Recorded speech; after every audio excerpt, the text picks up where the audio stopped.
In this video, we strive to remain spoiler-free, discussing only story and plot elements from the books relevant to what has occurred already on the show. When necessary, a spoiler warning with a countdown will be given. Hello, everyone. I'm Jen. And I'm Bill, also known as Matt Stecker. And I'm the Geeky Hippie. Welcome back to What the Adaptation, the YouTube channel where we discuss adaptations from one format to another. This week, as we've been doing, we're covering Season 2 of Amazon Prime's The Wheel of Time, the show that we started off with. And we have a returning guest coming back to us from last season we did The Wheel of Time. We have Rajesh. Raj, how you doing? I'm good. How are you? Thanks for having me on again. It's a pleasure. I'm doing great. You got anything fun going on lately? Community-wise, or just... Mostly Wheel of Time all the time. Yeah. I'm with you Yeah. on that. At least during the season, for sure. So, we're talking about episode 206, Eyes Without Pity, directed by Maya Vervillo, still don't know how to pronounce that correctly, and written by Rami Park and Rafe Judkins. What'd you kids think of this episode? Oh, yeah. All the emotions. 10 out of 10. Yeah. Without a doubt, my favorite single episode of television I've seen in at least a year. Oh, Wow. it was an Wow, emotional really roller great. coaster. For sure. It was pretty hard to watch. It was a lot of downs for me. But Yeah. I think it was meant to be. I mean, Yeah. I have a hard time seeing where they're going to go from here to make it better. I'm like, oh, man, don't peak Yeah. yet. Yeah, right? But but there were you some know, happy moments in there also, which were also led to some tear shedding and stuff. So, roller coaster. which were quickly ripped away from us, which Yes. puts us in even more trauma. So, but yeah, So- it had a few moments that were just pretty cheerful. And like I said, it kind of turns quick there. Yeah. Of all the changes from the source material, what are some that you enjoyed and some you disliked, if any? We'll start with you, Jen. I can definitely know what I can tell you that I dislike. And it's actually a little bit different than what other people are saying online because, of course, I sit there and I scroll and I see what people are saying. I mentioned it on my Twitter already.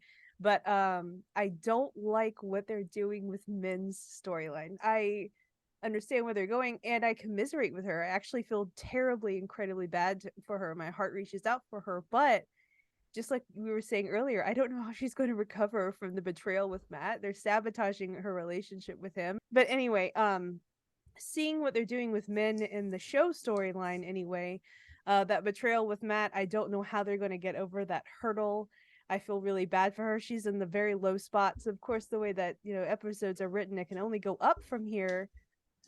I don't know how they're going to do it, and it seems like she's alienated herself from every other single person on the show, almost. The White Yes. Tower is not happy with her. Matt's not happy with her. Rand is kind of like ambiguous toward her at this point, I guess. They've met once, and that was pretty much it. Mhm. But I don't see a lot of good things there, and I really want that for Men. I like Men. Men's a polarizing character in the fandom, but I've always liked Men. So I'm like, oh, I want better for her. Do you think she's Um, gonna keep drinking? And like, is this gonna get worse? I mean, I no, I actually want better things. The show made it, they ended it with her, and I'm like, that's awful. That's not, but not awful in a way where there's maybe hope at the end of the tunnel. Maybe with what's going on with Egwene, right? Maybe there's hope. I'm gonna say what Honestly, happens. I But- understand why they're doing it. It's Mhm. the course correction to get Matt in the right spot for this season they had to do because of the end of season 1. I understand that. But I also think they can use this to frame Matt's maturity. He's going to hit a point where he forgives her, where things change. Maybe she explains to him exactly what was happening. And I think we're going to see a change in Matt later on Yeah. where Matt matures slightly and we're going to see him sort of forgive her.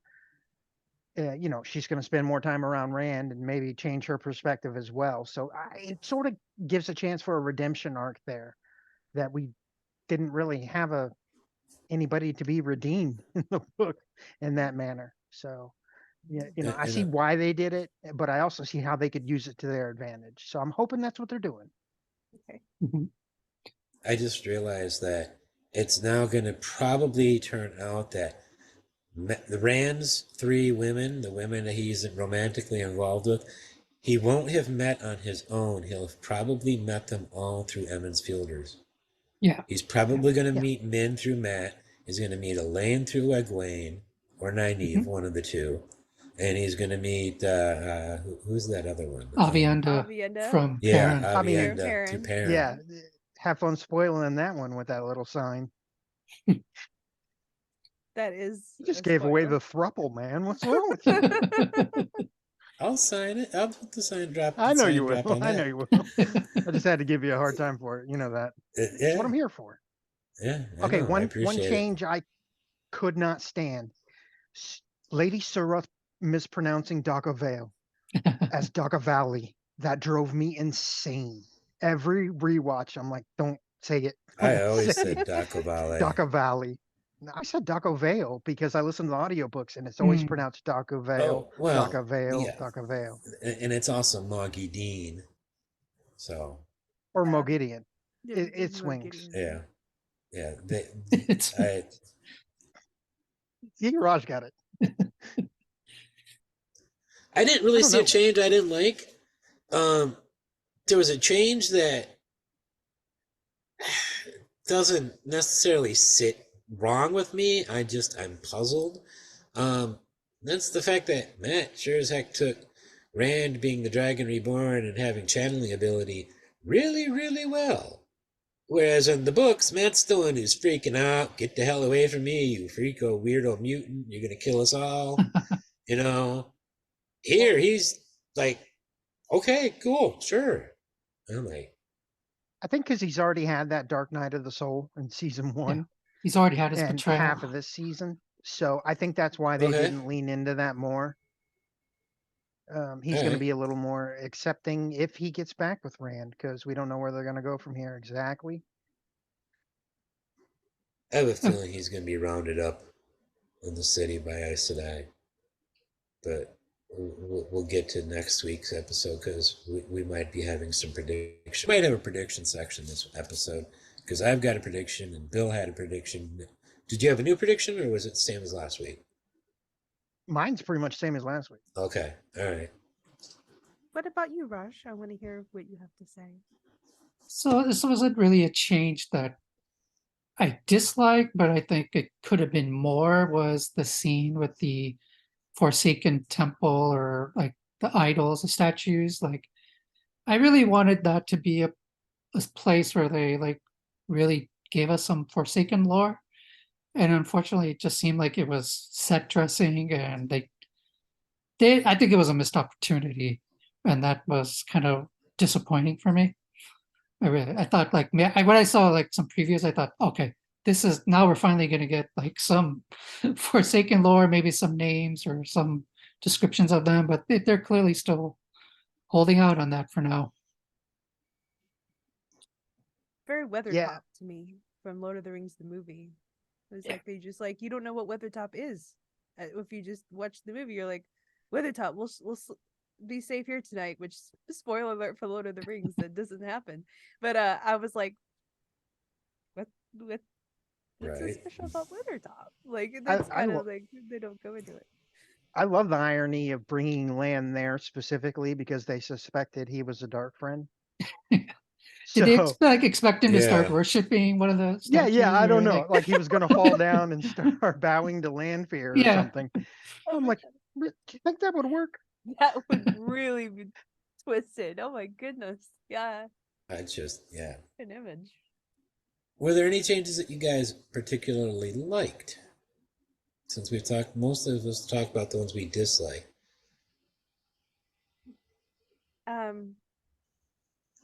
Looking back on it, I kind of like how they're stressing because Egwene got colored in the books, but it was bad, but it wasn't as bad as actually seeing it on screen, if that makes any sense. Like it Oh, was it does. never a good thing, but it got really emphasized. because But I think they needed it in hindsight for people that don't have that book experience and to realize, how can I say this without spoiling, how it will affect her for the rest of her life, however long that may be. That needs to be stressed for whatever decisions she makes.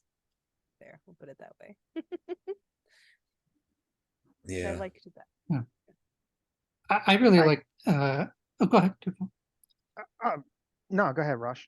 I really liked everything with Rima. Like, I think in the book she's just kind of mentioned offhand, but in the show they made her very central and was like really the almost MVP of this episode. Just really stood out, and like she was good. just so many things in there. Like some of the most emotional gut punches came from like the scenes with Rima when she was like telling Nynaeve to take her ring to the flame. That really Yeah. broke me. And then That the whole was- scene at the end when she's fighting off the the Shan Chen, and you really see like, I think you really portrayed like, I'd rather die than get collared, and even things with the way like just teaching the scenes with her and Nynaeve and the impact as a yellow, that all of it was just fantastic. It's funny. We almost interrupted each other. We were going to say the same thing because that Rima was my one change that I really loved. I kind of I do like have a that theory stuff. that occurred to me. That Nynaeve isn't necessarily going to melt her ring. Hmm. She may end up using it instead. That was one of the things that crossed my mind because that moment was very poignant when she hands it to her and calls her Right. sister. That's sort of a defining moment for Nynaeve, and you can see it. Her ability channeling, they finally showed what the yellows can do if they want to hurt you as opposed to heal you, and I love that. And I love they got a contortionist and just made it look and sound as horrific as it would. And this Yeah. gives me the warm fuzzies for what's coming later, that we know a certain we'll Mhm. just say a certain well that's coming. Yes, and Boy, that and it also reminded me of another yellow. I said I won't mention just for spoiling reasons, but Can't be. Okay, never mind. It won't. No, I'm not. I want to say it. I know, don't say it. I had to fight myself to say it too. I'm like, don't say it, don't say it, don't say it. Like, I can't believe you have the name Moradin and we're the worst. And There Claire we is just the go. worst. Whew, I got it out of me. I don't think anybody's going to read my lips just now. Maybe. So, I'll go back and watch it. I have to agree. I like the way we get Rima. I would have said Rima, but Rima works. And the show, instead of just meeting her as Pura or whatever her name was, Pura, Damane, getting to see her before, and I like that it was Nynaeve who wanted to go help the Aes Sedai out in the street, and it was right. Elaine who held her back. Because Nynaeve doesn't want to help Aes Sedai. Wait, all of a sudden Nynaeve wants to help Aes Sedai because she's seeing an Aes Sedai sacrifice herself for her, and I think this was a key turning point, and not maybe a major key turning point, but it was an early key turning point in Nynaeve's view of Aes Sedai. I think she'll have other bigger viewpoints changed on Aes Sedai. I wonder if like Rima was the first one that Nynaeve actually respected of the Aes Sedai, and like that really impacted her. It feels Coming that off way. of Leandrin, you needed that, right? 'Cause Yeah. imagine if she had that didn't happen and all she knew was Leandrin. Like that's soiled it even farther. So Mm-hmm. Yeah. I'm not going to bring up that one. I don't feel like talking for an hour on that one, arguing with Bill. Because it will go for an hour. It would go for an hour. If you say the title because Rena had pity in her eyes, we are going to go. I'm not saying that. I'm just saying I You wouldn't said say that it was- earlier, so don't tell me that. I'm like, Right. Rena never had pity in her eyes at any point. Not one point. She had manipulation, emotional manipulation, Oh, and Rena. Okay, I was like, Rima, what are you talking about? Oh, okay, I no, didn't. Rena. I didn't know what you're talking about. No, Oh, Rena. okay. Yeah, he tried to So tell me that he saw Rena had pity in her eyes for Egwene. I'm like, no, she didn't. at first, I think she did. She didn't. It was pure manipulation, man. She even told her, "You're not, growing up thinking you're a person. You're not. She probably got pity You're for a it. demane. There's no So, pity in that, man. You can't pity how something well you did can't." this show? How well did the show interpret the appearance and nature of costumes, props, etc., both practical and VFX? And what did you think of the music this particular episode? And did anyone else see Trolloc puppets?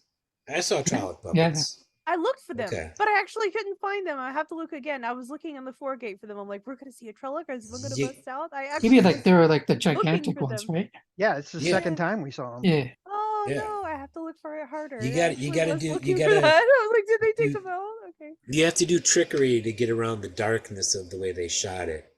Um, Ah, if you have okay. questions about that, I'll talk to you later and I'll tell you how to do it. Okay. But I really like the way things look this episode.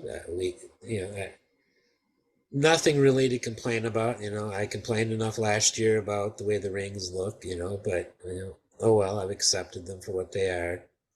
Um, but yeah, I like the effects, especially with around the Adam. You don't Mhm. really see it, but you've got that audio, and just I think It's there so is good. some visual going on to make her vibrate, and tremor a bit because I can't imagine that's entirely Madeline. It would be just way too exhausting to do that. I think more than a couple takes. Um, what do you guys think? I've got some other The stuff, but vibration effect on the Adam was awesome. Yeah. Like I said, you got the audio cue as well. You got that hum, so you knew it was hurting her. And It was Madeline Madden haunting was every just time. mm, perfection.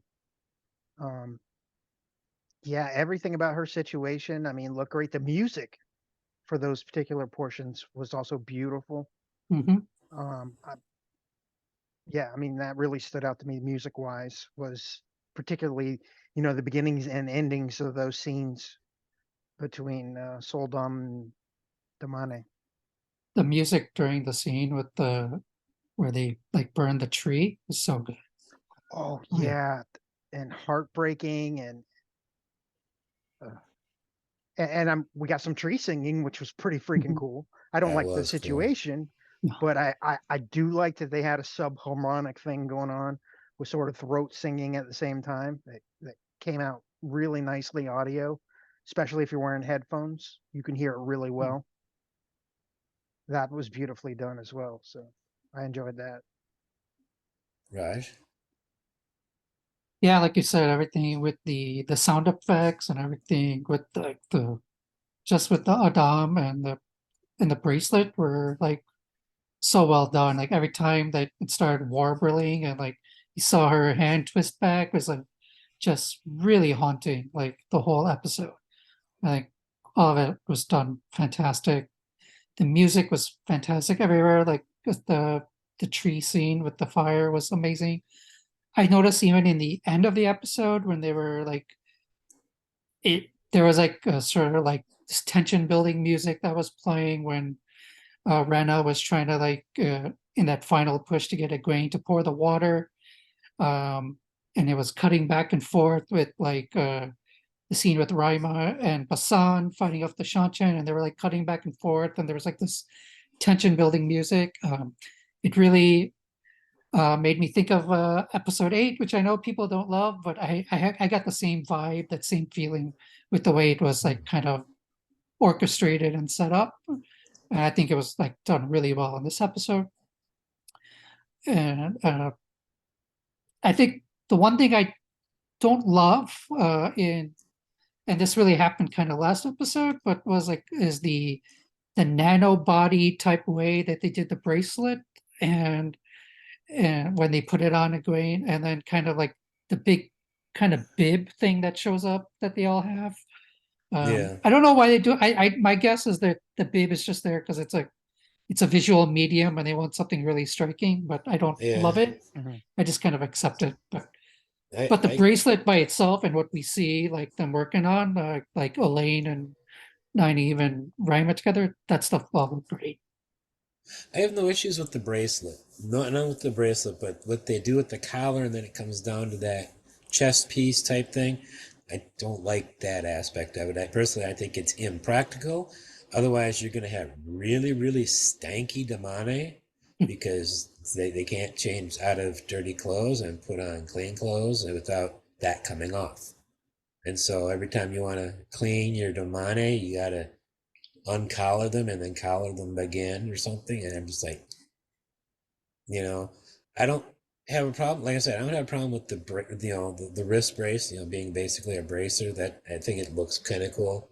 But I do think there should be a permanent leash between the two, between the collar and not a one power leash that only happens when it's activated. I But honestly think there's a way that they can retract that and it just goes into a collar for cleaning. Hmm. If they can make it come down, they can make it go up. That's just let's simple hope engineering common sense. So there is without taking it probably a way off. for them. Yeah, there is probably a way for them to do that and have it retract back into just a collar. Okay. So that's what I think. I think of this lizards with like the gills. You know, it just made me think of that. All of a sudden, it retracts. Actually, I would very quickly say one or two sentences because I'm so silly. I'm not, my brain is foggy and I forgot the thing that I love the most about this episode by far. And this is a pretty question. Is how the sentence in this, I don't think she said it in the books where Nynaeve's sitting with him and she's like, the Adam, she goes, it's hurt.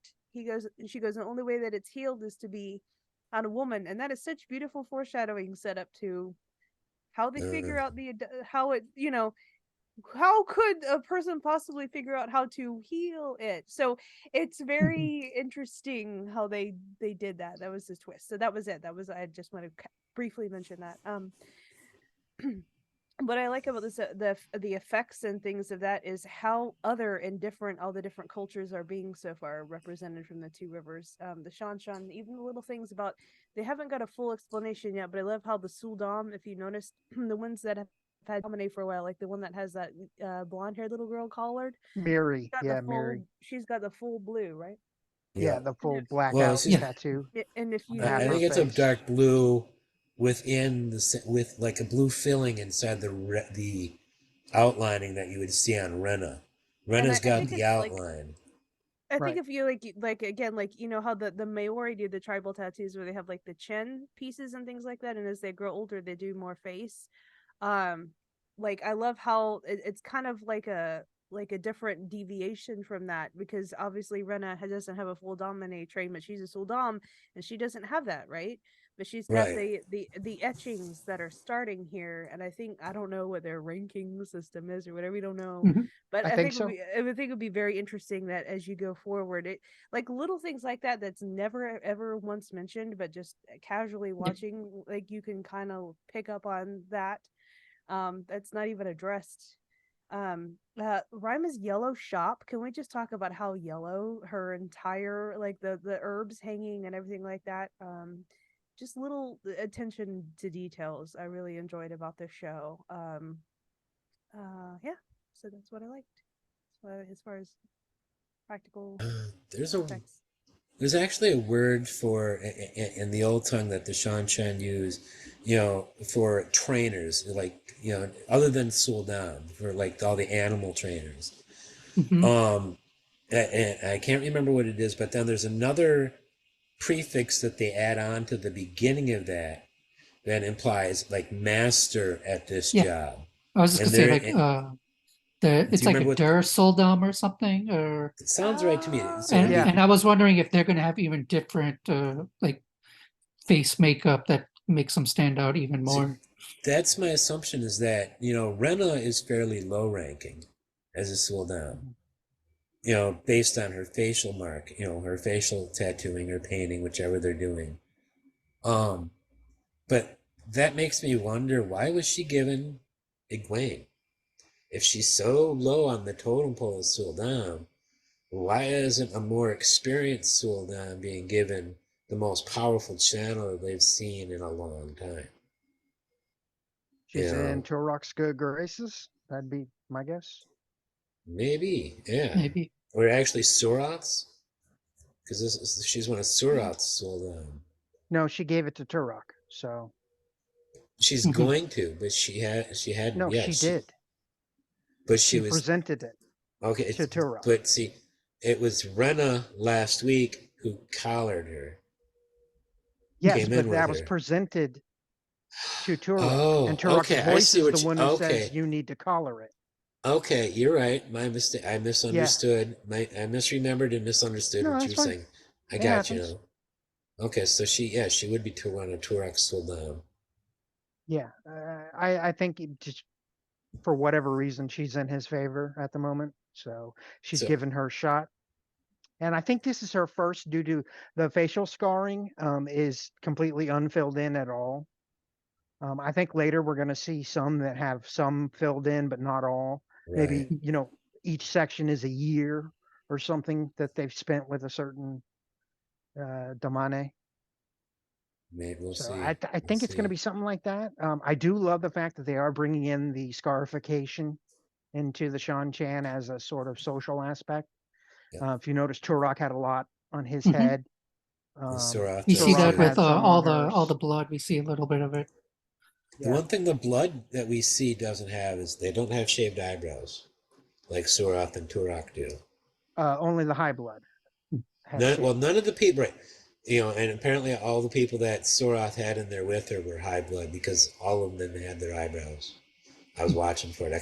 I couldn't spot an eyebrowless person in that room. Where she had the Ogier singing. Well, she got jealous of an Ogier. You don't think she's going to have somebody ranked higher than her in the room, do you? She is petty, isn't she? She is. She is so petty. So I want you all to at home look, and I don't know if you guys could see here on the channel. Did you guys see the picture I posted in General Chatter yesterday? What do you get when you combine these two? And it was a picture of Maleficent, her Yes. headdress, and a I picture saw of the that. Benny Gesserit from the Dune miniseries. Mhm. And what you get is what Lanfear had on her head this episode at the beginning. That big crest-like thing, and I'm just like, it was just...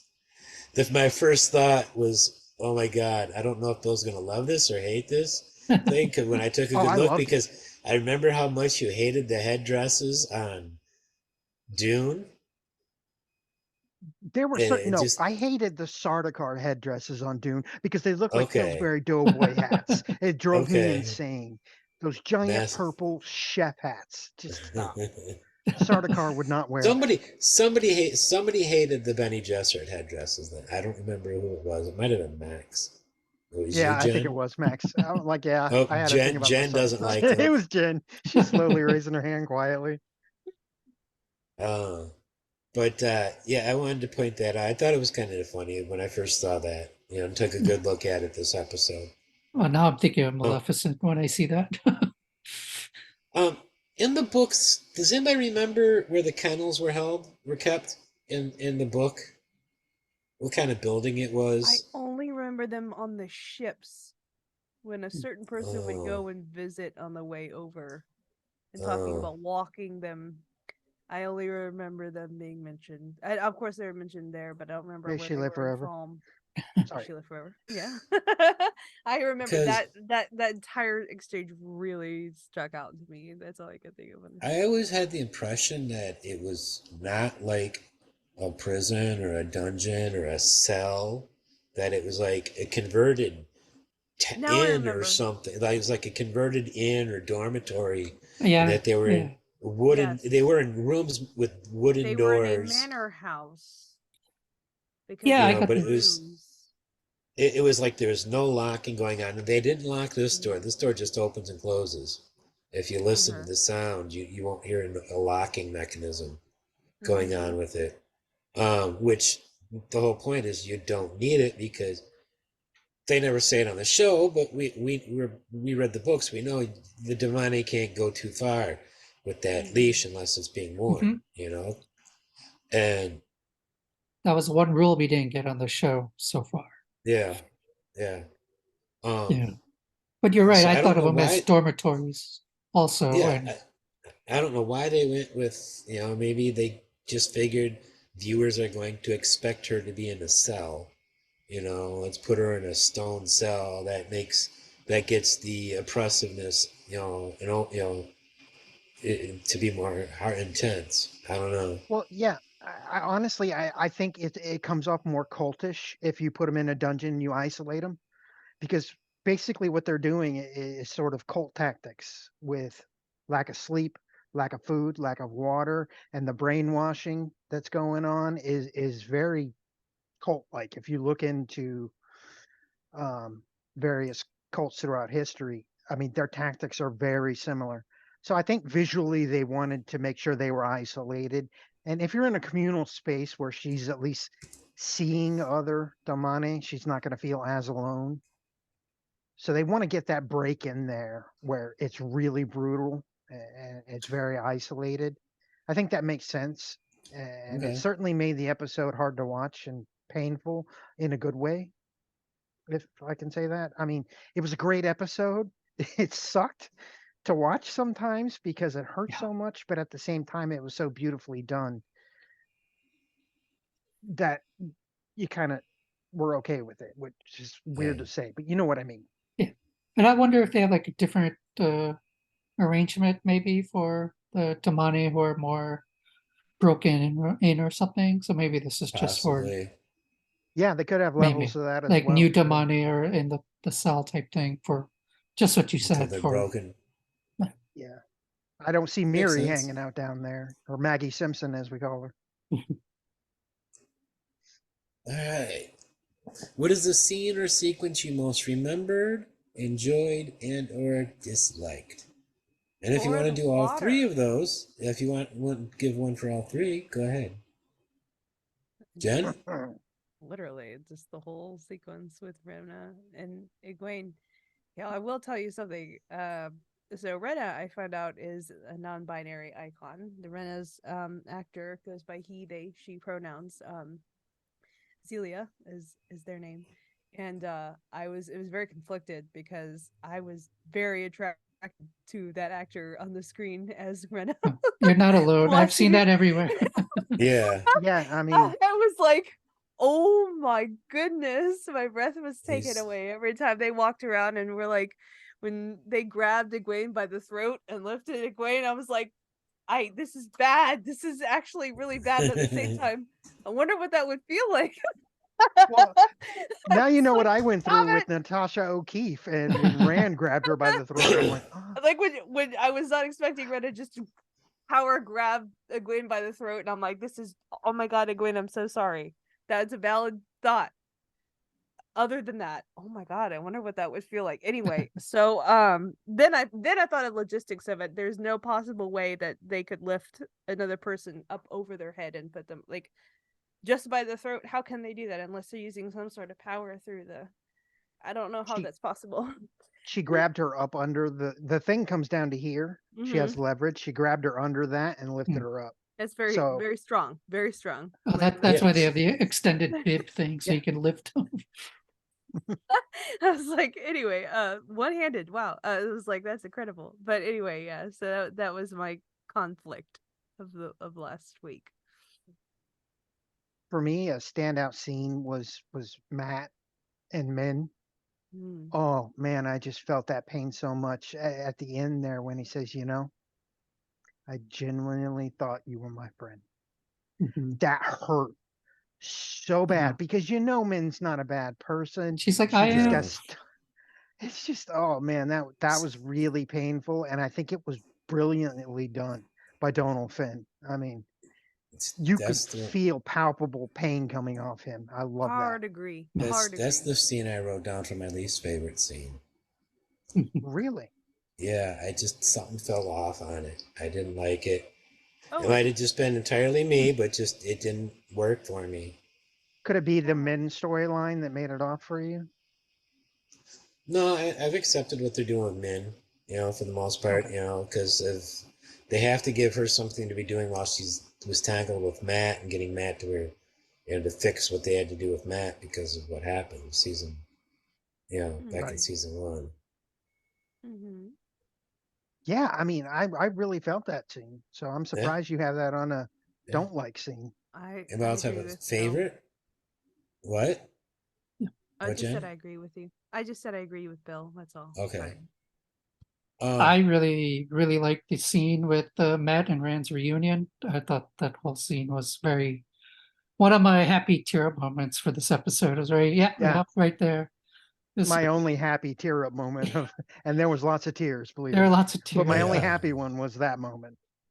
Yeah, the scene was great. I thought it was so touching, and then there, I think it was like one of our first big reunions of anyone who's hasn't Yeah. seen Matt since last season. So, and the follow up scene where they're talking and Rand's like they agree to leave and like Matt's like I'll see you in the fort at the gate in an hour and I'm just like immediately I'm like he's not going to be there in an hour, is he? That's not going to Yeah, happen and that's going to be heartbreaking and it was the way they had Yeah. Rand walk off and he's like I guess I have to do it alone. That was yeah, well done, well Oh executed, Roof.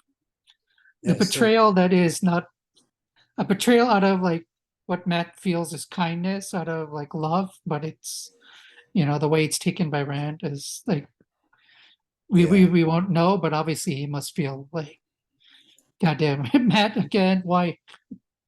So I think Matt I Rand's gonna forget all about it pretty quickly here. true. sure. He's got bigger problems, literally. So, my most memorable moment wasn't even the entire scene, just that moment. Loyal singing, tree singing. That out of that whole scene, that moment was pretty awesome. My favorite scene was actually all the scenes between Elaine and Nynaeve alone. Mhm. Really captures the relationship between the two, I think. Yeah, Um, and I like Elaine's viewing of Egwene as her friend. That whole thing that really surprised because when Nynaeve asked that question, I was like, because she's my friend. I'm like I knew the answer was going to be, and I don't think people realized that Elaine grew up pretty much isolated. The only peers she had, if you want to call them that, were Gawain and Galad. yeah. You She know, says she doesn't have had any friends before or something. yeah, so Mm. and I'm not surprised, because I can totally picture Morghese not allowing her kids to play with the other noble children. And definitely not letting them play with the pauper kids, the peasant children and commoners. Um, yeah, that so the only other friends that Egwene or that Elaine would have seen, or people who would be friendly towards her, were all probably people who saw a benefit to being friends with the daughter heir, like when she becomes the queen. Hey, I'm a childhood Servants. friend of the queen, you Mhm. know? So, and that's obviously not why Egwene was friends with Elaine. I mean, it's pretty clear that that's not, even there at the thought of what Egwene is thinking of. So, and I think Elaine knows that. But yeah, I think Elaine totally knows that Egwene doesn't look at her as the daughter heir and so want to be friends with the daughter heir.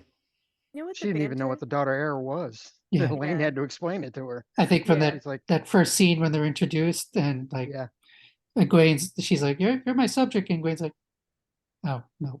I don't know Uh, what you're talking about. having a good time. Yeah. My thing, you know what it reminded me of is old Star Wars, like old school, like 6, 7, 8 Star Wars banter between Han Solo and Princess Leia with Nynaeve as a first alien. Like, all right, Princess, what do you think, Your Majesty? Blah blah blah. Like Han Solo very much did that Yeah, to Yeah, Princess Leia. Obviously, it's not in a sexual way between the two of them, but the banter very much reminded me of old school Star Wars Han Solo calling Princess Leia, okay, your empressness, we're not going to do this, blah blah blah. And that banter with Nynaeve to Elaine really made me think of that. I reminded me of Ooh, that a I lot. just thought of another scene. Sophie Okonedo with that crown of air daggers. Oh man, That my was favorite. amazing. Crown of I love Daggers. that. I looked at Chris watching that and I'm like, okay, that was badass because spoiler tip, my partner's favorite character in all of the Wheel of Time period by a long shot is Swan Sanche. He loves her. Wow. It is his favorite character. He's like, I've never met the person that's their favorite character. He loves Swan. Hmm. So anytime she comes on screen, I'm like, it's Swan. And when I did that thing, I turned to him and he goes, okay, that was really freaking cool. I'm like, that was cool. He's like, that was That cool. was. That was cool. That was cool. Nice. It was We awesome. really like that. Yeah. My second favorite Hopefully, character is Avienda, and he really likes Avienda this season too. hopefully He he'll was be fun. on this show sometime at some point with us to talk an episode or two. Yeah, yeah, yeah. Jen's gonna help me work that out. So, He's got some different ideas for sure, but he really likes the show. Yeah. how well written was the dialogue, and did they adapt the dialogue well from the book? Well, there's not much particular dialogue for. Well, some of what we got tonight, this episode, was from the books, directly from the books, a lot more than usual. Raj, what would you say? How well written was the dialogue and all that? I mean, yeah, I think it's hard to find like direct parallels with dialogue from the books here in this case. Maybe the the sessions with Rena and Egwene are probably the most similar. But I'm gonna say, Yeah. even though it's different, I love. How can you not love everything with Lanfear and all the dialogue going there? It's so good. I mean, it's you really like how are you? It's totally captured the character and like just like the scenes. Like just I'll just limit it to the scene with Lanfear and Leandrin when like Landrin is like defensively shooting out the fireball and then she swaps it away and she's like, okay, that's your one free, and next time I'm gonna flay you alive. I love that. First one's free. Yeah. I mean Yeah. it's like it's perfect. And then the whole dialogue in that entire scene where she's like everything she says to Leandrin and converting her to like, why are you following Ishi? You should be following me. And all of that was perfect. And she had more scenes that all of them were great, but just using this as an example was I thought they've I nailed Lanfear. I did like her using that line. I did like the line, "This one's free," but at the same time, it still feels a little out of time and place. Kind of like the use of mate feels a little out of time and place. Kind of like if somebody was if Matt called somebody dude, that would be totally out of time and place. But The Lanfear is out you of know, time and place, so it might be fitting here. with Yeah. her, yeah, it makes sense with her. But it's one of those things that I've heard a cut. Mate was the other one that sticks out of mind. There was another one another term I heard, this season, or maybe it was last season, that I was like, that doesn't fit. It feels out of place, but you get that on everything, and you get that in a lot of science fiction and fantasy, a lot of fantasy. There's a certain author that does a lot of out of place stuff in his fantasy. Yeah, I've listened to people like get upset when they don't use like fantasy swears. They think it really takes them out of the immersion. So I don't know if I agree, but um, I've heard that argument before. I can I can And Sanderson understand and the his argument. storming everything. Yeah. Yeah, I get annoyed with it. Um, Too much fantasy, science fiction, fake swear words just gets a little silly, I think. Although frack worked really well in Battlestar I was Galactica. about to say, are you Yeah, fracking kidding me? yeah, But the frack, it just they really learned how to put it in, put the F bomb into their fracks, yeah. and I'm and it. rewatching that, and it's just such a great show. While you're rewatching it, listen to Battlestar Galacticast Okay, podcast. It's a rewatch podcast. It's Trisha Helfer, number 6, and Mark Bernardin, who does Fat Man Beyond with okay. Kevin Smith. Um, But yeah, it's Okay, a really yeah. good podcast to listen to. It's the only podcast I've listened beginning to end. Okay, yeah. I only finished season 1, so I'll pick it up. Yeah, it's really good. Really good. But yeah, I get annoyed most of the time with fake swears, but most of the time. Anybody else have anything on the dialogue and how well it was adapting, or how well it's been written when it's not adapting? I guess the thing that I cut in earlier could have actually gone to this question about Nynaeve talking about how the Adam needed to be healed by being on a woman who was different. That was a dialogue piece, and it was very good. I liked that. Otherwise, yeah, that's I like. Also, I agree with Raj Leandrin, and how she did with Landfear, how the two of them were together. I really, really enjoyed that very much. So, yeah.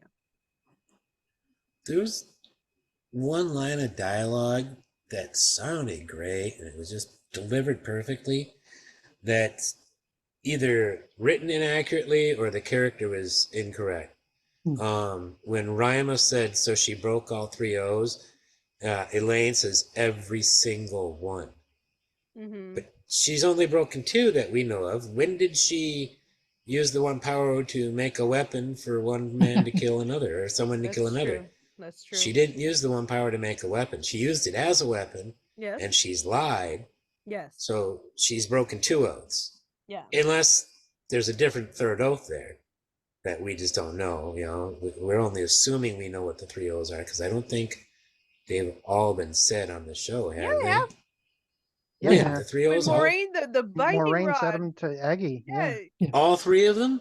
Yes. Yeah. Okay. It was the actual I don't remember trailer that. for the Wheel of Time official. It's how it began. Don't even It was remember saying that the for three some reason. oaths. And I'm sure I talked about it, but I'm just having a blank moment right now. Mhm. Honestly, No, Complete. I took that as hyperbole, as her trying to get her point across. Yeah. Just saying every single one of them. That's right. I mean, I liked how she said it, and I thought it was badass, but I was like, it was on the second watch. I'm like, wait a I second. agree with you, Glenn. I agree with you, Glenn. That's not true. I agree. It's a little pedantic. My little of no, well, actually, a little bit was your inner Glenn. It's an inner Cliff Clavin. It's not a Glenn. It's a Cliff Clavin. or if you don't know Cheers, it's I'm not gonna say that other character's name. I don't like the other character. I was going to say she's a novice and maybe she doesn't know everything, but they've established Elaine as being a very intellectual brown Asha, so she definitely knows all the oaths. So I'm going to say it's hyperbole as well. Yeah, I mean, I think it was done more to get her point across that, yeah, it's her way of saying this bitch done it all. Oh it my did. God. She evil. I just love the way she said it too, though. How we bring up this episode and now talking about my main girl Varen, like how they're doing her with her just staring at Leandrin and smiling, like every single time she goes around asking people questions and they don't make sense, and she's just like, yeah, noted. Can't wait to see Elaine do some books like that. Mm-hmm. I can't wait for Elaine to cuss. I'm really looking forward to that. I think my heart might melt when she starts cussing. Her foray into curse words. Yeah, I hope she finds a good teacher, because yeah, too soon. Uno reverse card. Yeah, too soon. like, see what you did there. So, since we're talking actors, did the actors deliver their lines well? Who would you call the best or worst actor? Or if you want to choose it this week, best or worst casting? We can choose up to 3 people for bests, if you so desire. I have 2 as my best 2 that I can think. Go with you, Jen. Let's hear what you got. Madeline Madden as Egwene going through that whole entire thing was just incredible. My God, like at first I was like, she hasn't really got a chance to shine. This is her episode where her debut came out as being a really phenomenal, powerful actress. Nynaeve had hers in the first season. Now we're getting Egwene having hers, and she was being overshadowed a bit kind of before this episode, wasn't she, by all the other Aes Sedai, and everything else, and you felt like if you didn't know Egwene, you were just watching the show, you'd be like, everybody's got their own issues. Matt and the dagger, and Rand being the dragon reborn, and Perrin talking to wolves, and Nynaeve so powerful out of the Emmonsfield Five. It seemed like Egwene just wasn't being able to hold her own. Well, this episode really showed that. So that was integral. The other actress that I really liked was the lady, I do not know her name, that played Rima. Her anguish at killing off everyone, and the contortioning, like was spoken about. I put up a tweet that said, I bet that Sul'Dan felt really good for the first half a second. That was it's me going to the The ultimate chiropractor adjustment. appointment. Give me the full Sudan. But anyway, yes, I think that was very good acting. Those are my two for this episode. I don't have a hated. I don't have a hated. I don't. Neokabi Gathiga. Neokabi Gathiga. I'll put it in print up on the screen. Thank you, Glenn. That sounds like an People Aes can- Sedai name. I love that. Mm-hmm. And I didn't realize Joya Beer was in this episode. That's all I'm going to say. I didn't realize that. Yeah, I'll have to she go was see. she was part of the 14 Aes Sedai that accompanied Yep. Swan. You Oh, can see her very briefly, okay. just like you see Tomas, like with very I didn't very even- briefly. I didn't even know we Yeah. knew who the casting was for her. She was in Interesting. episode 1. She's bald and in the courtyard scene when Okay. they're talking about Egwene and Nynaeve. But she actually has lines on the show. I'll say that. Okay, cool. Yeah. Cool. She's still. I've- All right, got that out of my system again. I know what you meant. I heard what you said. Yeah, Like I read your lips. I agree. Yeah. I agree. Didn't say it though. No spoiler. I didn't say it. It's their fault if they read my lips to get that spoiler. They shouldn't be reading my lips. All right, where were we? Favorite actors? Actors. Who? Bill? Favorite actors for you? I got two, and they're basically scene partners.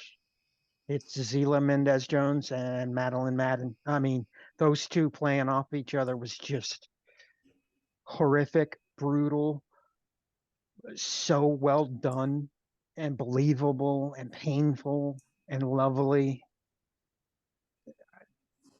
I think Just- they both did a Yeah, I mean, just them An two amazing together job. was freaking amazing. great work on both of their parts. Mhm. Really good work. And I mean, Zila Mendes-Jones, I haven't seen them in anything else. I think they were in what was it? Halo. Oh, okay. I haven't seen that. I just was looking I haven't at either. his. Johan Myers is in that too. Put on Fane. Yep, Bad I Fane's on that. think I the was just- warder from this episode, Rymer's Fallout warder. video game. Fallout video game. Oh, Fallout. Yeah, it was Fallout. Or Okay. TV show. I'm sorry, TV series. Never mind. Fallout TV I didn't know they series. had a Fallout TV series. I don't think that's released yet. Or maybe in production. It says here post production. Okay. So it's not Sans out yet. comic. No. Yeah, I think it was the warder. It was Ryma's warder who was in Okay. Halo that I'm thinking of. Oh, okay. Basan. Okay. Okay. Yeah. Yeah, Bassam. Hassan. Yeah, Halo was a fun show. I haven't watched If- it yet, but I kind of got interested in the idea of it when I was looking up some of the actors to get their names, and I'm like, I haven't watched Halo yet. I never really Yeah. played the game, but it seems like an interesting story.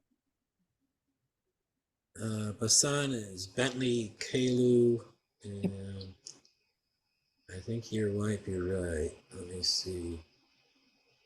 Yeah, I'm pretty Edge sure. of Tomorrow. Edge of Tomorrow.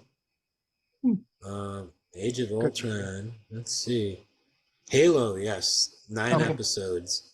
Vanek 1, 3, 4. Okay, and that's he's one of what Master Sergeant's buddies. So Yeah, so apparently, yeah, Zayla Mendes-Jones is in Fallout, so got that. I got that confused with Halo. So That's fine. But yeah, he and Madden were just amazing together. They played off each other so well that I could not have them as my tops. Did you have anybody to add, Rajesh? Yeah, I agree with Madeline, of course, was the star of the show, and I forgot the actress who plays Rima, but also one of my favorites. And then I just shout out Natasha O'Keefe playing Lanfear as one of my favorites. Like just just the performance of being calm, collected, but also like you can see the Terrifying. terrifying, the twitchiness, the hints of jealousy. Just love the way like she delivering the like is she dear, and then like probably when they went to go see a grain, you can see her like probably see a little bit of the jealousy and like okay, that's enough of this and stuff. You're Like like, they're gonna touch. Nope. yeah, I mean she's Right. great. I love it. Yeah. I had down Madeline and Zelia both as my 1 and 2, and I can't let go of Kate Fleetwood yet, and being in there. She's my number 3. I mean, her work during that scene with Lanfear was that was incredible. They were Okay, both pretty good on that. spoiler time, so get ready. I honestly really hope she's gonna stay on and become the keeper. For in place of Alviarin? Yeah, I really hope Leandrin actually stays on. I think we will have her as Alviarin. I think they're not going to get rid of her anytime soon. She's too damn good, man. Yeah. She is just amazing. Incredible. Yeah. I think it's her birthday today, as a matter of fact. Oh yeah. Kate Fleetwood, yeah, I think it's her birthday. Sunday or the day this is coming out? Tuesday. Sunday. Okay. Day of recording. So. Yeah, I think I saw that on Twitter. Oh yeah. Well, happy birthday, Kate Fleetwood. Not that you'll ever see this. Dear God, I hope. I mean, if you come across this, happy birthday anyway. That's awesome. She's a year older than me. I hate you, yet love you for making me feel things for Leandrin. Yeah. Yeah. Yep. Today she turned 51. Happy birthday, Kate. Happy You're a year birthday. older than me, so you're not too old. Day or two belated, because this isn't coming out till Tuesday. But yeah, Kate Fleetwood was my other. Anybody else have anything else you want to bring up when it comes to actors and actresses? Or actors and actors, I should say, depending on their age. Just that I think in this episode, everybody was at the top of their game. I don't feel like anybody. I mean, even Ingtar, when he gave his lines, they weren't throwaway. They didn't feel like somebody just, standing there repeating things. Everybody was at the top of their game in this episode. That's why I think it's one of the best episodes of television I've seen in the past. I mean, it's right up there with the Last of Us episode. What was it? 4? 3 or 4? The one I'm talking about. Yeah. The one with the lovers that couldn't be Yeah. together. It's right up there with that. In the amount of tears I shed, the pain I felt, but also the joy that this beautiful thing exists at all. And I felt that this week. It's so funny. I was actually talking about that episode or that show earlier today. I was talking about I really liked Ellie's giddiness over sitting in an old beat up S10 and be like, wow, this is a car, this can take us anywhere, this is amazing. And Joel was like, it's just a beat up S10, don't get it's actually from that episode. That's all. It's so weird. I was bringing that up today. Anyway, that show came out this year, right? Like beginning of this year. I know. Was it? I don't know. As I get older, I find my whole sense of time gets warped. Because it feels like it was forever ago, but so like fast. also. Yeah. Been long so far. It's we're in September, so good finish here. I don't know. All right. Before we move on to themes, I had a prediction I wanted to drop. If anybody else has any predictions they want to drop after this, go ahead. It's not something we normally do, but I had a prediction come to me while I was rewatching the episode. After Rand's been presented to the Amerlin, and yes, it'll be a spoiler warning here, and I think Alana will be there instead of Varen during, as the Third Aes Sedai. I think Lan, along with Ivan and Maxim, will begin training Rand in the sword. I think it's going to be more than just Lan training him. I think the other two warders are going to be taking part. And like I told Bill before we started, before Belt showed up tonight, I wouldn't be surprised if we see Rand bonded this time. I was going to ask, do you think we have by a the end of scene? this season? Do you think By we the have a end of scene the with season, Alana and maybe. Rand? Maybe it might happen by the end of this season. I hope But- they don't still do the bond with him and Alana. I know they're probably still going to do that, but I just like, man, here's your. I think it's one-time That's too what I'm soon. saying. I think they're gonna do. When think I it's saw too them soon together, too, but- I was already scared. I'm like, oh, Yeah, I think stay it's away too from soon. him. Get a It's not going to job. come off well for Alana. We need her to be more likable first, and then her go through a trauma in order for the audience to even have a little bit modicum of acceptance on what she does. Otherwise, Yeah. it's just going to be a hate fest on Alana. It's Period. going to be. And I think Yeah. it's way too early. They're not going to pull that trigger yet. And you have I a very think that good would point be there. premature. Yeah. I really just- hope they don't. I Not hope they yet. don't either. I just wouldn't be surprised if it happens. Is what I I'm really saying. hope not. I will be. I do and think I hope not. I do think her warders are going to be helping teach Rand how to fight with a sword. I don't think Lan will be enough by himself. I think I don't know. Okay. I don't know if anybody watched the previews. Trailer? I did. I do. Okay. There's a scene where Lan is going to reach for Rand's sword, and he does this spin move and ends up grabbing it. It's obviously a sword form move, and you see this sort of look on Lan's face. It's a quick shot, but I slowed it down, and I'm like, okay. So they're going to work in that he's been learning from Errol at the asylum. Nice. They've established that. So he's been doing some forms. I think he's just going to get a better education through the waters. I do agree. I think they will do more than That's just land. cool. Yeah. But I think Errol is going to be his bedrock. I think Cool. those sword forms that Errol mentioned in episode 2, I still feel like those are going to come into play in episode 8. That felt like Oh, a yeah. foreshadow drop that we're going to see. If Rand were to get into a sword fight with somebody really important, Oh, I like can Yeah. see those coming into play. Korak? it's just we definitely need to see. I have him no idea what you're using talking a about, Jay. sword. Okay. We definitely need to see him wielding a sword for quite a bit before we get to that episode. I would be very disappointed if all of his sword training happened with Errol off screen. That would be cheaping out, in my opinion. I mean, seriously cheaping out. That's what makes a character look like a Mary Sue, is when, they're really good at something and you don't see them going through the effort to become that good at something. And We do get some of Training that though, montage. because when he's talking to Errol, he tells him, "I'll sneak my sword back in, and we'll work on more we sword hear forms." it. We hear it, but we don't Well, yeah. see it. I'm just saying There's a that's big something. difference. Yeah, a line of dialogue doesn't give us Rand being trained. We need to see Oh, I Rand agree. training. I'm just I saying want- we do have him for Yeah. a I went foundation with a full sword now. Kill Bill, Yeah. Water at the Temple Steps, Pai Mei. We're Yeah, gonna be I like mean- doing the punching on the wood block at Something, night, yeah. punching the wall with Yeah. the big knuckles. We need to get something. I need a montage or something just to. It's gotta be one of Yeah, the like- best montages in yeah. all of film. Just that little. It was so We know camp. he's It gonna- was full camp. A montage with some like training music in the background, and then Full let's on go to 80s. fall. I want Pai Mei from Kill Bill in the Wheel of Time. mean, It's going ha it- ha. Karate ha, Kid with his soundtrack. face. You're the best. All right.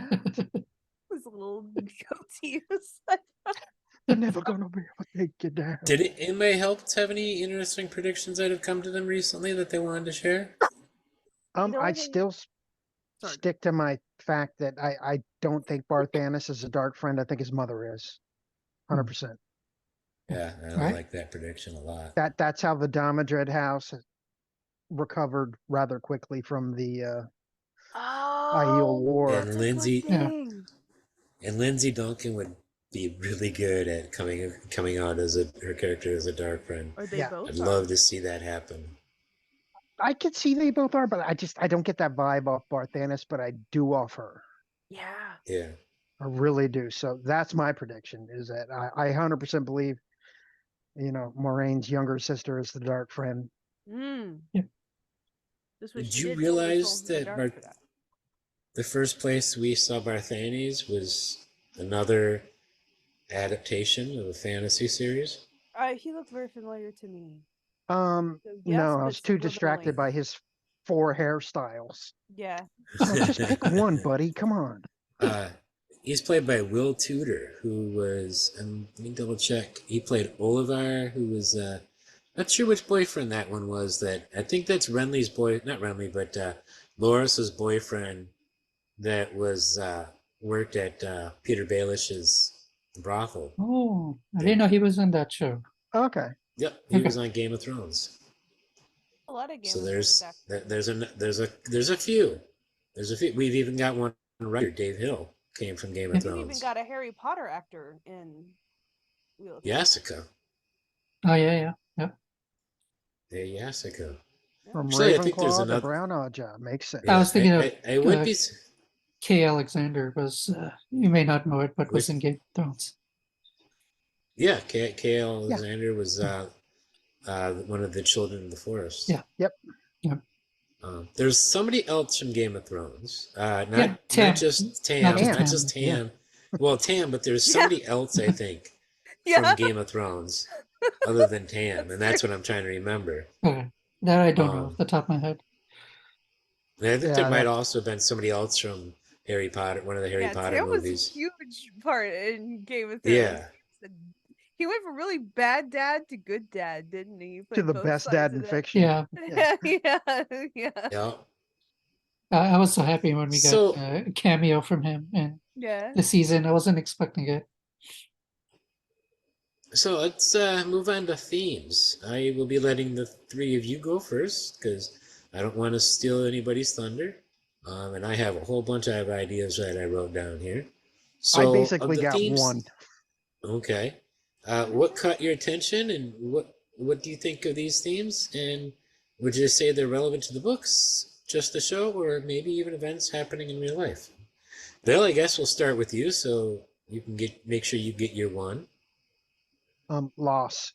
This entire episode is about loss.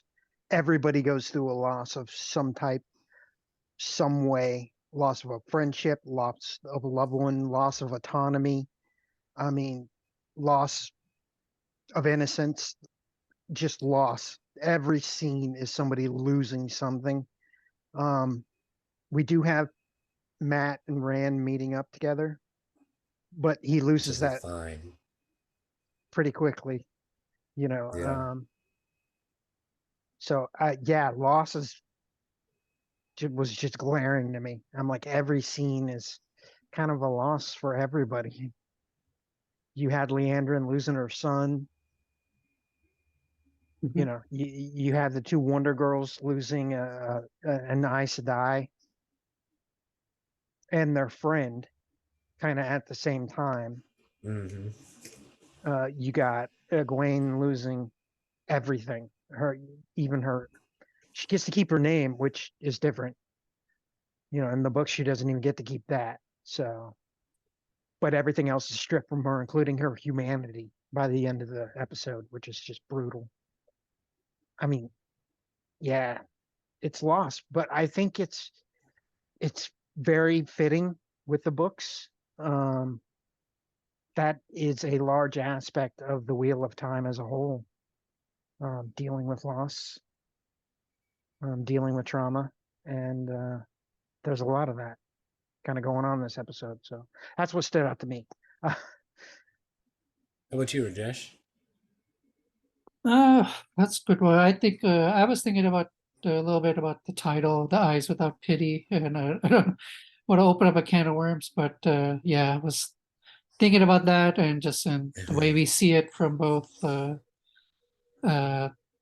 Lanfear a little bit, and the scene with Eludrin. It seems like, I put out a question about whether that scene was like cruelty or mercy, and like very interesting to see responses. I think it was nearly 50-50 split, and I think most It's like, people yes. people wanted to vote both. It was like both. We Yeah. had like Well, It's Landry both. was being cruel, but like it was finally showing some mercy to Eludrin to like get him out of this horrible situation he was in, where he was just suffering. And my argument is that it was a mercy killing. At least the killing itself was mercy, but the it was way done it in a was cruel, done, painful way. Yes. right? The way it Yeah. was done was cruel. Yeah.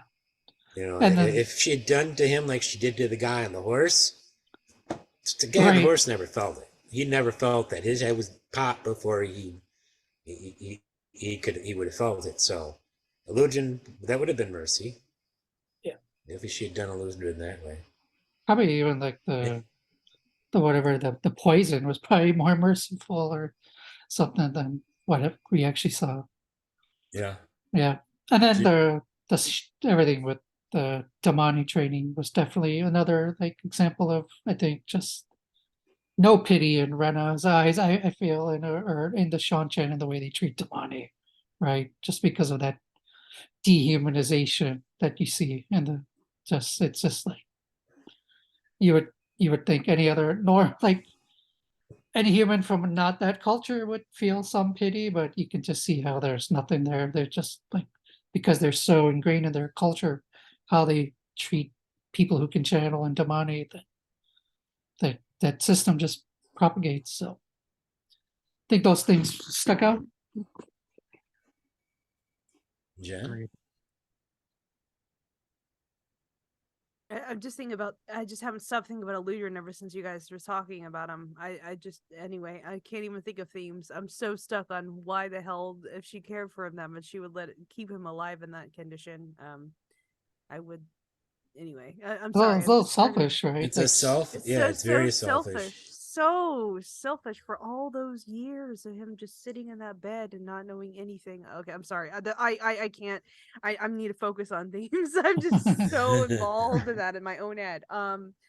Sorry. I'm really affected by it. I apologize.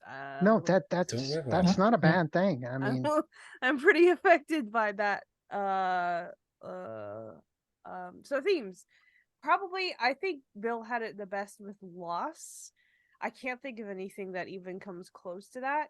The only thing I would say that would be like 5 or 6 tiers down from that would probably be like true identities, because Land, they thought he was a dark friend, which he's not, right? Like Egwene holding true to her identity, Egwene coming forward with hers, Nynaeve being recognized as a sister.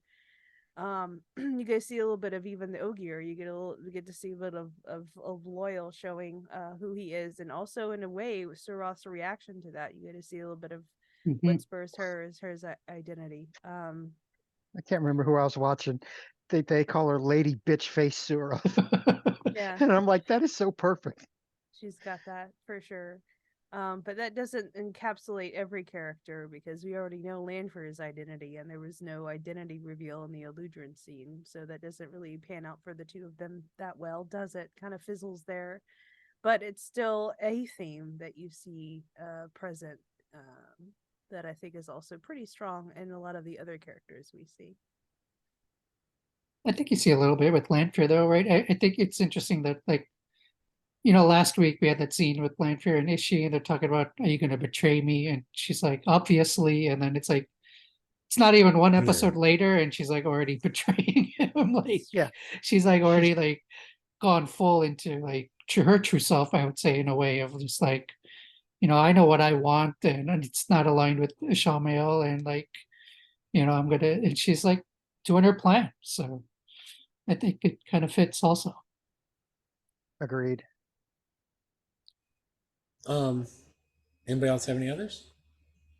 Just all right. The first one I wrote down was the othering that we're seeing going on. Not just Damane like Egwene, calling her only a Damane, and just the way she was treated. Then calling it the kennels. But you're also seeing othering of someone who's already other, but that's loyal. Trying to, making a point of how different he was, and trying to make something to scoff at or laugh at, the way she treated them. I picked up on a lot of trust and distrust in a lot of different people. Um, it just it's everywhere. I mean, and that's going to be a constant theme whenever we're dealing with dark friends on a show Mhm. like this. Trust and distrust is kind of like a permanent theme, kind of like racism's a permanent theme in The Expanse and The Witcher. That it's always being talked about. Um, but at the same time, we've got a lot of friendship. Um, whether the friendships are healthy or mutual, going on, at least people in them seem to think they're in a friendship. Rand and Matt friendship. Matt at first thinks he's in a friendship with Min, and Min probably thinks she's in a bit of one with Matt. She doesn't seem happy about any of this. You got Egwene with friendships with Nynaeve and Elaine both. Lan and friendships with Max and Anon. Um, long-time friendships. Might not always be healthy, but there's love. There's a very selfish, unhealthy love from Leandrin towards Eludrin. It's unhealthy because she's not able to let him go, and she wants to keep him suffering just because she can't bear the thought of losing him. But I can't deny that it's a form of love. Nynaeve's love for Egwene, trying to rescue her, wanting to rescue her. I guess you could kind of almost say there's some sort of familial love that Barthanes feels towards Moiraine still, from when he was a child. At least, I would think. Whether Aunt Lady Anne has any similar emotions towards her sister, I don't think so. And to be honest, I don't think Moiraine has any similar emotions towards either of them. I think to her, they're both just tools or people to be protected. Um, and then I got two more that are very linked within the storylines that they're present in.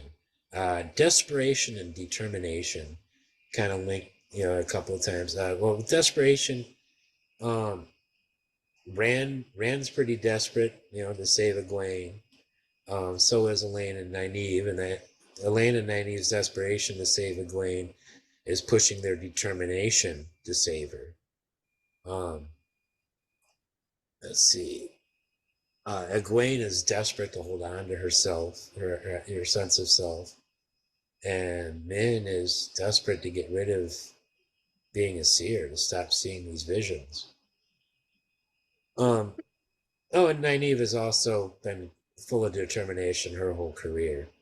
Everything and Moiraine does is out of determination. And then the other two are just themes that I don't want to delve into too much. Stuff from the Shan Chan of you got emotional, physical, and psychological abuse and enslavement going on there. And we've talked enough about it. We all watched it. Don't want to think about it too much more. But that's what I had for themes. Anybody have anything they wanted to bring up? Any other notes, thoughts, comments? No, I'm gonna look. No. Why this was it? was a rough episode, I think, for everybody emotionally. Yeah. It wasn't easy to watch, but at the same time, it was so beautifully done that I love it. But at the same time, it's not something I'm going to go back and watch like on a regular basis. Um, Agreed. I've watched it a few times now, and I think that'll be it for a while because emotionally, it can take a toll. Yeah. Yeah.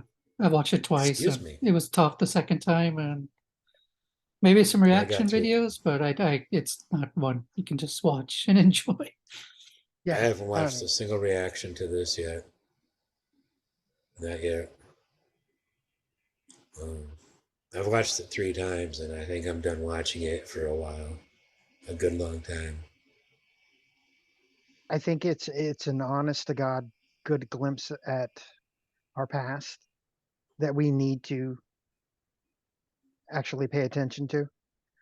because, stuff like this wasn't uncommon. What, 100 years ago?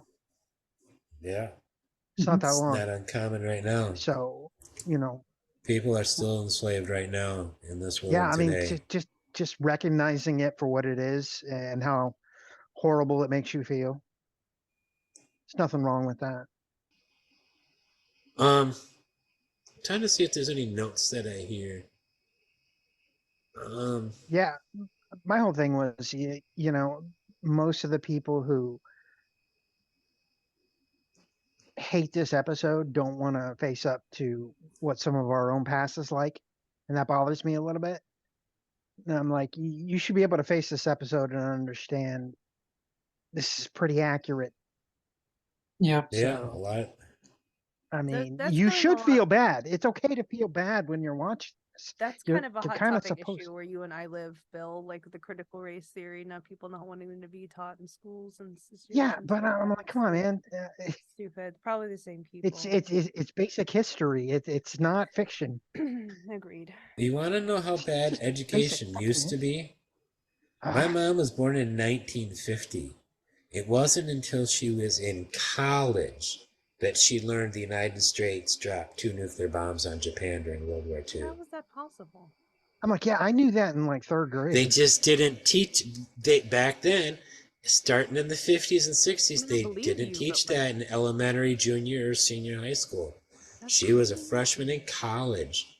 So it would have been 68, 69 that Wow. she learned United that we States, you gotta dropped keep bombs. that on the DL. It was a little bit too soon. Oh my Yeah. god. So, yeah, It's giving me these people, Oppenheimer vibes or people something. having a Yeah. problem with, with critical race theory, they're nothing new. They've been around. It's the exact same attitude that, we don't want our kids to know the truth. Inconvenient, painful truths, especially. I'd rather my kids learn from history than repeat it. So, Yeah. Yeah. Well, I think we're all about to wrap up. Everybody, Raj, thanks for coming on. It's always good to have you on. Thank you for having me. That was fantastic. I'm glad I finally got a chance to talk Wheel of Time with you on camera. Same. So we'll have you back again soon for something more, hopefully. Jen, Bill, thanks for joining again. Thanks for taking it, being the newest members of the team. I really appreciate you guys' willingness to join a team that was already established. You guys have been a great addition. Everybody at home, thank you for watching. Please leave us a like, a subscribe, and hit that bell. Ring it if the bell for us. Check us out on Twitter, and don't forget to be awesome. see ya.